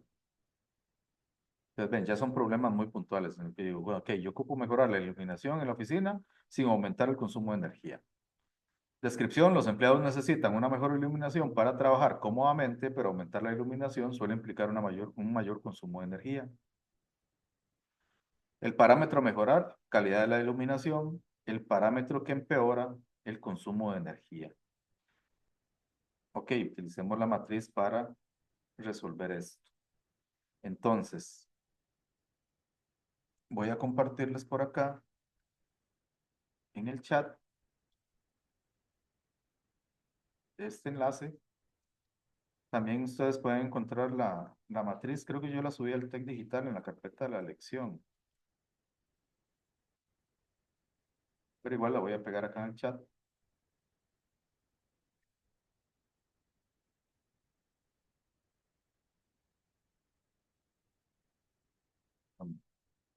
Todos. Ahí está.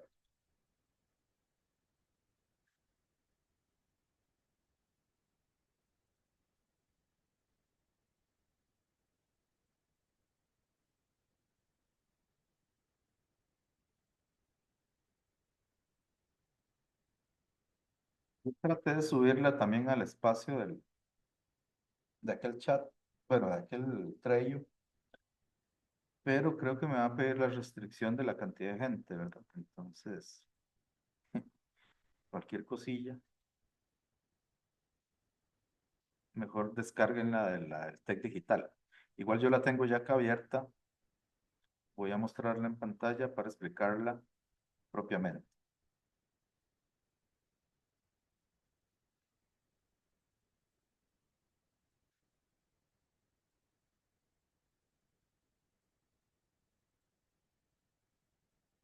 Ok,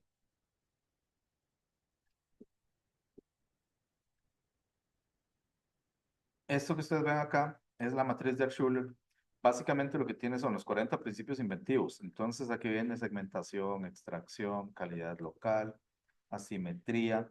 Y viene, por ejemplo, una pequeña explicación de qué es y algunos ejemplillos por ahí.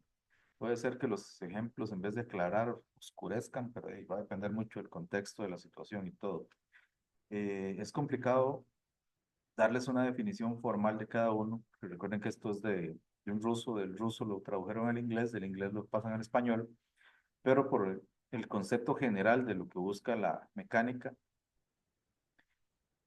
es definir o establecer, digamos, extracción, ¿qué consiste? En remover o separar, ¿verdad? Una parte o propiedad desordenada de un objeto o extraer únicamente la parte o propiedad necesaria. Ejemplos. Para espantar pájaros de un aeropuerto, reduzco el sonido que se sabe excita a los pájaros con una grabadora. El sonido se separó de los pájaros.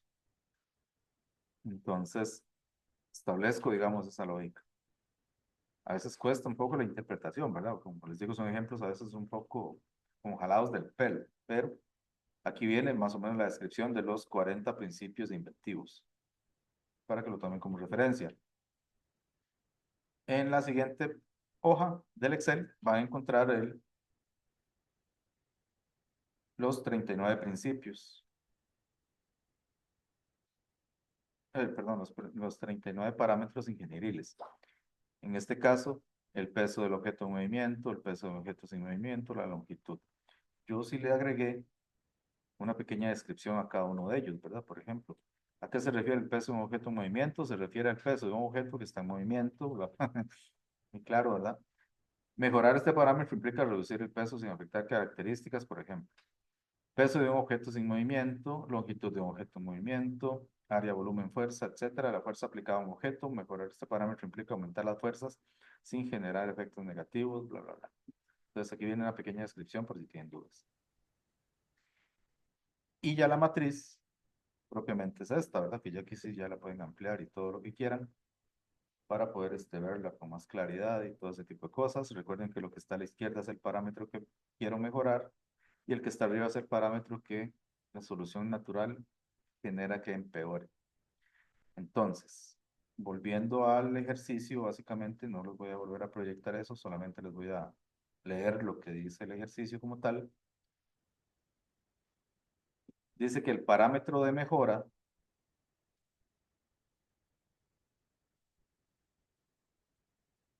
es calidad de la iluminación, ¿verdad?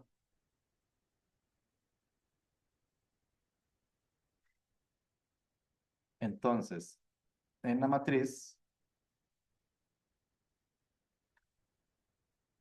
aquí donde dice brillo, prácticamente es esa, ¿verdad? Iluminación, brillo, son sinónimos prácticamente. Entonces, el parámetro que quiero mejorar es el brillo y el parámetro que desmejora, según esa solución natural, es el consumo de energía, ¿verdad? Que era el consumo energético. Dice energía gastada por un objeto en movimiento o energía gastada por un objeto sin movimiento. Entonces, yo tendría que relacionar 19 con 20. En la matriz, pues vengo a la matriz, busco el 19 acá y por acá busco el 20. ¿Y dónde se intersecan esas dos?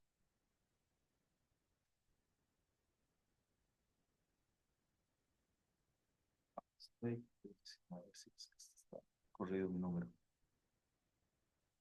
17 creo que era más bien. ¿Cuál era? 18, perdón. Es que estaba leyendo el número de la fila, no, es el 18 con el 20. Perdón, ahí por la mala referencia. Entonces sería 18 de la fila contra el 20, ¿verdad? Que en este caso sería este que está acá.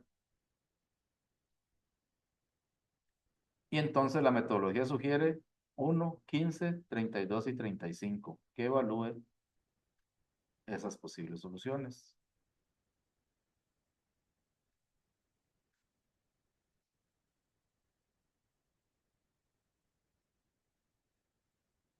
Entonces quiero que ustedes desarrollen este ejercicio.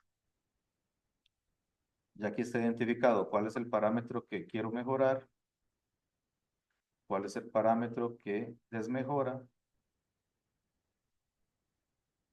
la solución propone estas posibles soluciones generales. Ustedes van a evaluar cada una de esas soluciones y basándose en el enunciado, proponer una solución ideal en ese contexto.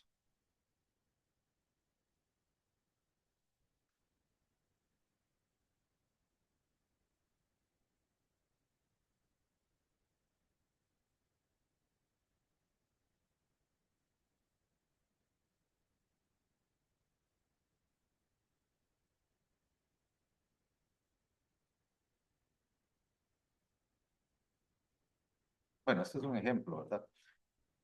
Ya está resuelto. Creo que viene ahí en la presentación y si no les voy a presentar la solución para que agarren el hilo porque van a resolver otros más aquí en adelante. El asunto es el siguiente, vean, entonces, para darles nuevamente contexto a esto, recuerden que ahorita yo tengo el problema que dice mejorar la iluminación en la oficina sin aumentar el consumo de energía. Entonces, los empleados necesitan una mejor iluminación para trabajar cómodamente, pero aumentar la iluminación suele implicar un mayor consumo de energía.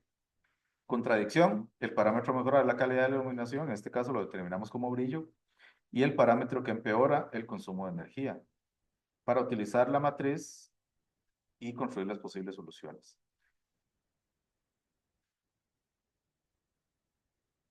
Ok. Permítanme devolverme porque parece que... Ah, no, sí. Está bien. Pensé que habían intercambiado dos filminas ahí que no correspondían, pero bien. La solución entonces, primero, recuerden que esto es muy mecánico. Define el parámetro que mejora. Entonces, hablando de eso del brillo, prácticamente sabemos que es el 18. El parámetro que empeora o desmejora, en este caso el 20, que es la energía gastada por un objeto sin movimiento. Identificar el principio inventivo o los principios inventivos que recomienda. En este caso, los ejercicios que nosotros planteamos aquí, por ejemplo, van a ser ya dirigidos a que tengan una o varias soluciones, no esos que quedan abiertos con que aplican los 40 principios, porque sería demasiado cansado hacer todo eso, ¿verdad? Pero en este caso, se identifica el principio inventivo 1, que dice que es segmentación, el 15, que es dinamicidad, el 32, que es cambio de color, y el 35, transformación de los estados físicos y químicos de un objeto. El paso 3 decía que usted tiene que descartar los principios que no son funcionales o aplicables basados en restricciones del sistema. Según la facilidad aplicable, la opción 35 y la 15 yo las descarté. Esto ya es una cuestión meramente puntual mía. Y en esto sí voy a ser claro. Aquí no hay una cuestión de que sea del todo bueno o del todo malo. Puede ser que lo que yo esté proponiendo ahorita, que sea como una descripción de por qué los saqué, sea debatible, y es obvio. Entonces, no es que esté incorrecto o bueno o malo, por decirlo de esa forma, sino que va a depender mucho de cómo interpretó usted el problema y cómo está analizando el sistema. En este caso, yo me ubico en la oficina donde tengo toda la gente y en este caso el principio 35 dice que es transformación de los estados físicos y químicos de un objeto. O sea, la iluminación que me dan a mí las lámparas, ya le tocará al fabricante de lámparas ver si transforma los estados físicos y químicos del objeto para hacerlo más luminoso y que gaste menos. Pero a mí no me toca. Entonces, eso dentro de ese contexto de la oficina, ¿cómo hago yo para mejorarles la visibilidad de ellos? Yo no estoy trabajando en la fábrica de lámparas para encargarme de esto. Por eso yo la descarto. Y la 15 en este caso dice dinamicidad. Yo la descarté porque, digamos, si yo asumo dinamicidad, dinámico es que algo se está moviendo, ¿verdad? Que no está estático. Esa dinamicidad, diríase, entonces, ¿cómo que yo puedo también optar por agregar lámparas focalizadas que puedan mover el mismo oficinista para brindarse mayor o menor luminosidad, ¿verdad? Pero ahí estoy hablando de agregar más lámparas, al agregar más lámparas sin contemplar que no garantiza que se mantengan apagadas las que ya están instaladas en la oficina, estoy consumiendo más energía porque estoy metiendo más lámparas. Entonces ya eso me incumple ese parámetro que desmejora, ¿verdad? Entonces la dinamicidad yo la eliminé por eso y eliminé la 35 porque es un parámetro muy de fábrica que no me corresponde a mí. Entonces yo dejé como factibles el uno que es segmentación y el 32 que es cambio de color. Ante eso yo puse dos soluciones particulares. La una es usar luces LED de bajo consumo que imitan la luz natural. En este se usó el principio de segmentación porque obviamente, ¿qué es la mecánica del LED? El LED lo que hace es en un espacio más reducido producir una luz más brillante y que consume menos energía. Y al ser separado por LEDs, obviamente, se hacen unas matrices de LEDs. Ahí está la segmentación de la luz. Incluso si usted me habla ahí de poner difusores que hagan que las luces vayan en varias direcciones, también es válido. Por ejemplo, porque estoy segmentando, por ejemplo, la forma en la que se distribuye la luz, se me ocurre. Y en la otra opción, por ejemplo, para atacar el cambio de color, sí, pues obviamente pintar la oficina de blanco aumenta la iluminación, ¿verdad? Ese principio, el cambio de color es bastante obvio y práctico. Y aquí vamos a los contextos. ¿Cuál es el resultado final ideal? Depende de muchos otros contextos, ¿verdad? Por ejemplo, si costos, si es implementación, etcétera, ¿verdad? Pero basándonos en esos criterios de asignación, lo que te dice es, y yo sé que ustedes le pueden llegar a esa solución directamente, decir, no, yo pinto la oficina, o cambio las lámparas, o pongo LEDs. Entiendo eso. Y eso es porque los ejercicios que se ponen aquí son muy simples, precisamente para entender la mecánica. Quizás usted los llegue con una solución natural directa, pero la idea es que aprendan a usar el método Profe, cuando ya perdón. se requieran soluciones más puntuales. Dime, Pero no sé si es que soy solo yo, no está presentando, no sé. en serio, ay, perdóname, ya solucionamos eso. Realmente.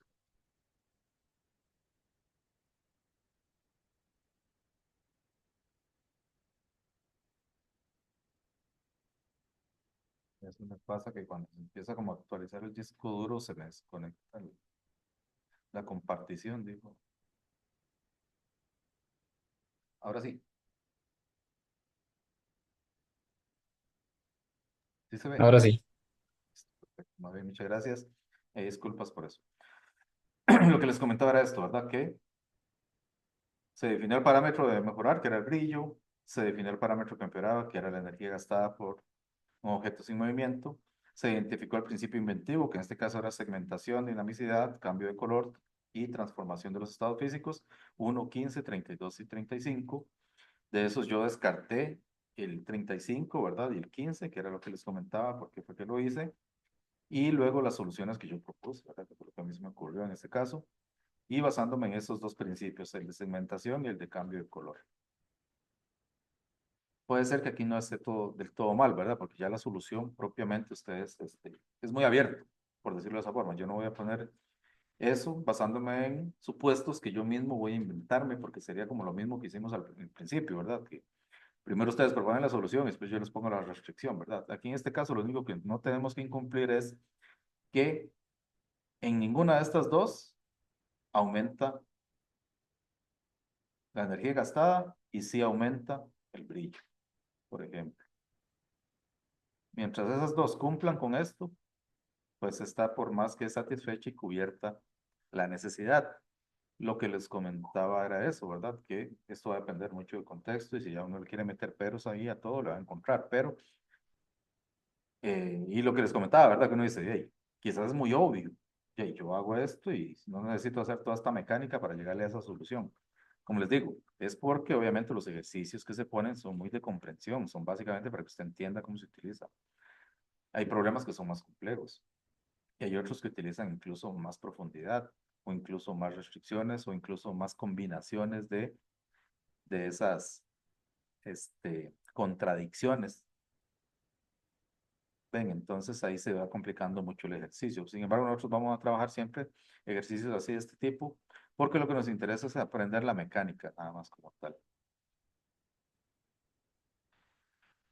Ya en términos generales, volviendo al tema de el espíritu de la metodología, como les decía, es que yo tengo mi problema, lo traslado a un problema general, que en este caso son los 39 parámetros ingenieriles. Los 39 parámetros ingenieriles a través de la matriz me orientan hacia una solución general. Ya esa solución general yo tengo que agregarle una solución particular. Y eso quiero dejarlo claro. No quiere decir que al yo obtener esto de acá, ya solucioné el problema. Porque si ustedes me ponen, yo les pongo un ejercicio y ustedes detectan que es el 18 y el 20, me dicen, bueno, es segmentación, se deben segmentar. Eso no es una solución particular.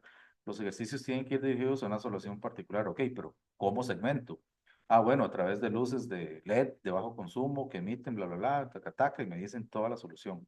Los problemas son un poquillo más complejos y construidos, ¿verdad? Si tienen que darme una solución particular. Porque me ha pasado antes que la gente llegaba como hasta aquí y nada más sacaban el parámetro inventivo y decían que esa era la solución, pero no proponían la solución ya particular. Esta sale de mí, esta me la da la matriz, esta me la da la matriz y esto sale de mí. Yo lo que hago es tomar este valor para obtener esta solución general. La solución general la tropicalizo y la adapto a mi solución particular del problema. Volviendo al cuento de Schuller, ¿verdad? Como, como Rusia en su época, ¿verdad? Básicamente, recordemos que esto fue en los 40. A pesar de que Schuller fue encarcelado, ¿verdad? Él básicamente, él estuvo trabajando en esa fábrica, bueno, en esa oficina de patentes, y como descubrió todo esto, prácticamente le fue a hacer muchas propuestas de mejora, por decirlo de esa forma, a Stalin. Obviamente Stalin, como era totalitario, no le gustaba que le recomendaran nada, y prácticamente lo mandó a encerrar a Siberia. Pues prácticamente Schuller fue encerrado en Siberia por ir a proponerle mejoras al sistema político ruso basándose en la metodología TRIZ y lo mandó a encarcelar, creo que estuvo como 40 años en Siberia. Fue hasta que ya se abrió un poco la cortina de hierro y todo ese tipo de cosas, ¿verdad? Que ese método fue capaz de llegar a Occidente después de la caída de la Unión Soviética, prácticamente, ¿verdad? Y entonces ya ahí fue cuando empresas de todo el mundo empezaron a utilizar la metodología. Por ejemplo, Samsung, LG, Procter Gamble, Toyota, Hyundai, el mismo Intel, todos la utilizan. O sea, no es una metodología nueva, no es una metodología que estemos descubriendo ahorita, sino que ya se utiliza. Quizás para nosotros es nueva porque nunca la hemos visto, pero estas gentes sí la utilizan, ¿verdad? Entonces, la aplicación de estas metodología TRIZ se extiende mucho actualmente, ¿verdad? Dado ese conocimiento que hay. Y, por ejemplo, cada vez es más común en procesos como el Seis Sigma, ¿verdad? Donde se requiere, por ejemplo, para una propuesta de solución, validar el por qué se está utilizando esa propuesta de solución. Que eso es algo que yo les comentaba también muchas veces a los estudiantes en los proyectos de graduación. Cuando ustedes llegan y hacen un proyecto de graduación, ya casi que llevan en mente qué es lo que van a proponer de solución. Incluso en el mismo objetivo redactan que hay un problema tal y tal en la empresa, yo lo que voy a hacer es un sistema para reducir el inventario o reducir el scrap o voy a hacer tal cosa para tal otra.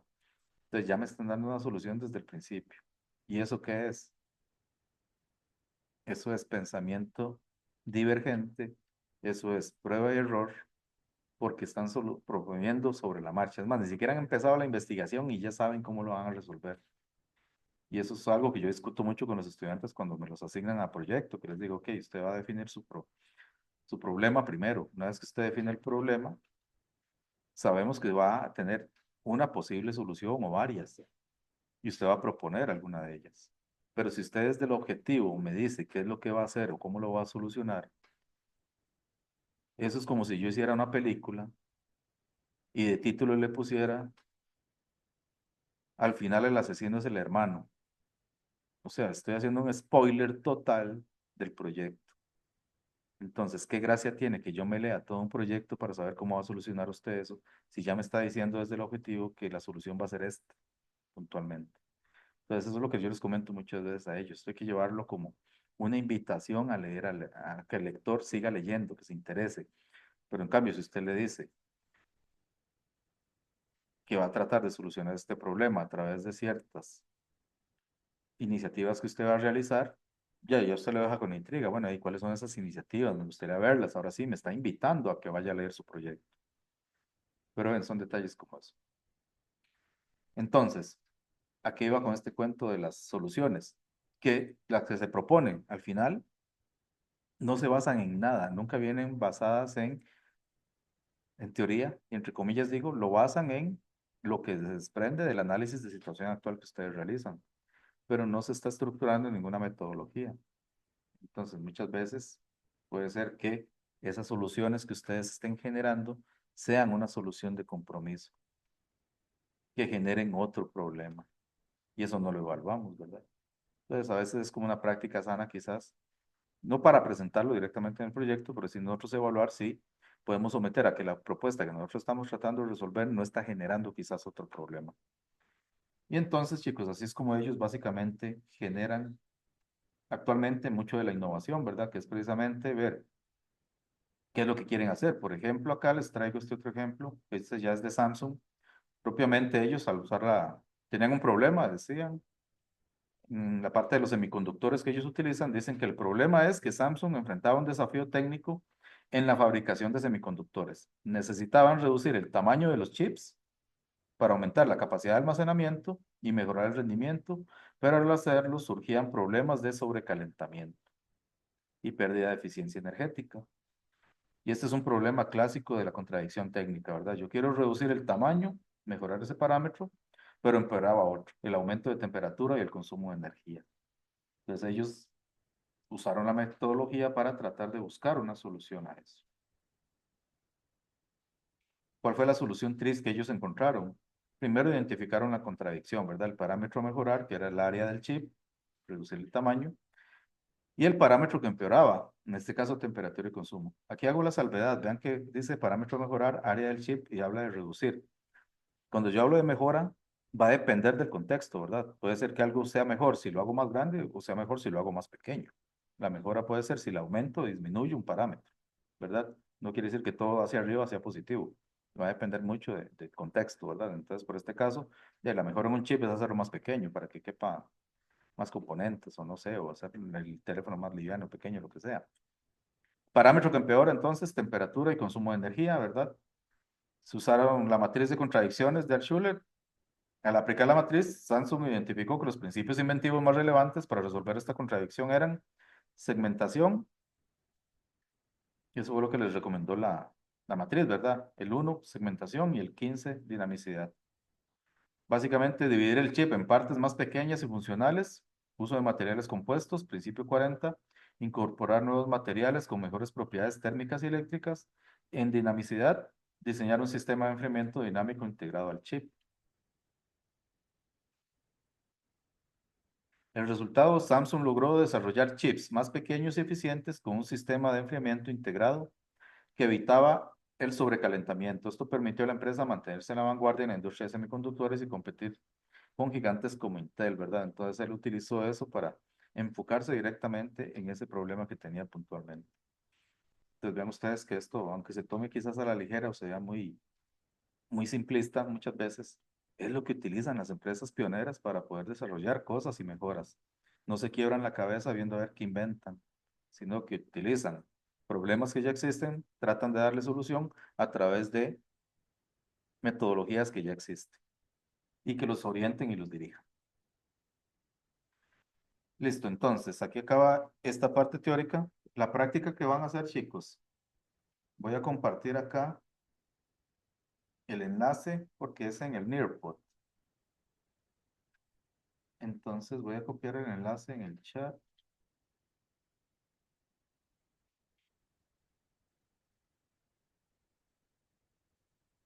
Y ya habilito la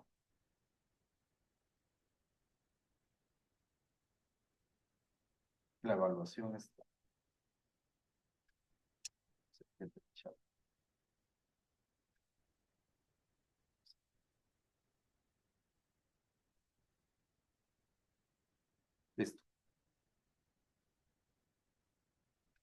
Yo mientras me voy a loguear, ya casi les comparto. O estoy compartiendo el Google, ¿verdad?